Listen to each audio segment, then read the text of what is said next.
Hi everyone, good morning. कसे आहात तुम्ही सगळे? आय होप सगळे मस्त मजेतच असणार. तर इथे माझी छान अशी सकाळची सुरुवात झाली आणि त्यानंतर ना मग मी स्वयंपाकसुद्धा करून घेतला आणि रुचू ना इकडे फ्राय राईस बनवण्याची तयारी करत होती. ती आली होती डुगूच्या वाढदिवसाला आणि हा तेव्हाचा व्हिडिओ आहे की आता एडिट करून तुमच्यासोबत शेअर करत आहे. वेळात वेळ काढून सुद्धा एडिटिंग करणं गरजेचंच आहे.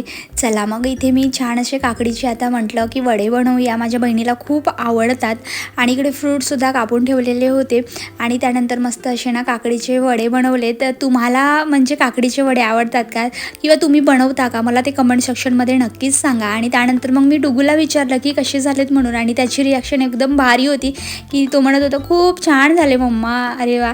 तर असं तो मला सांगत होता. आणि त्यानंतर ना मी जे डेकोरेशन केलेलं होतं वाढदिवसाला तर तेच माझी बहीण काढून ठेवत होती. बहीण असली की किती मदत होते नाही का? त्यानंतर ना इकडे दोघेही जण नाश्ता करायला बसलेत आणि आता ना माझ्या बहिणीचं एज्युकेशन सुरू आहे त्याच्यामुळे ना तिला काही माझ्या घरी राहायलाच मिळत नाही. आधी मस्त होतं की 8-8 दिवस राहायला मिळायचं आणि माहिती आहे का कालांतराने सगळ्या गोष्टी ना अशा चेंज होत राहतात, बरोबर की नाही? आता माझा भाऊ आणि माझी बहीण ना भंडाऱ्याला राहते तर त्याच्यामुळे मग मी म्हटलं की चला माझ्याकडे जे काही बनवलेलं आहे ना तर ते माझ्या बहीण भावाला देते, कारण ते खूप दिवसानंतर येत असते. आता पहिले मस्त होतं, यायची राहायची, खूप गप्पा मारायचो, खूप मस्ती मजा करायचो, पण आता ते दिवसच नाही राहिलेत.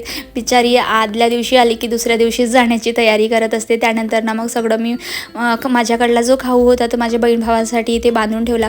आपण जेव्हा आपल्या आईच्या गावाला जातो ना तर मस्त असं आपली आई आपल्याला बांधून देत असते आणि मी मोठी पडते त्याच्यामुळे ना हे माझं कर्तव्य आहे की माझ्या बहीण भावासाठी खाऊ बांधून द्यायचं.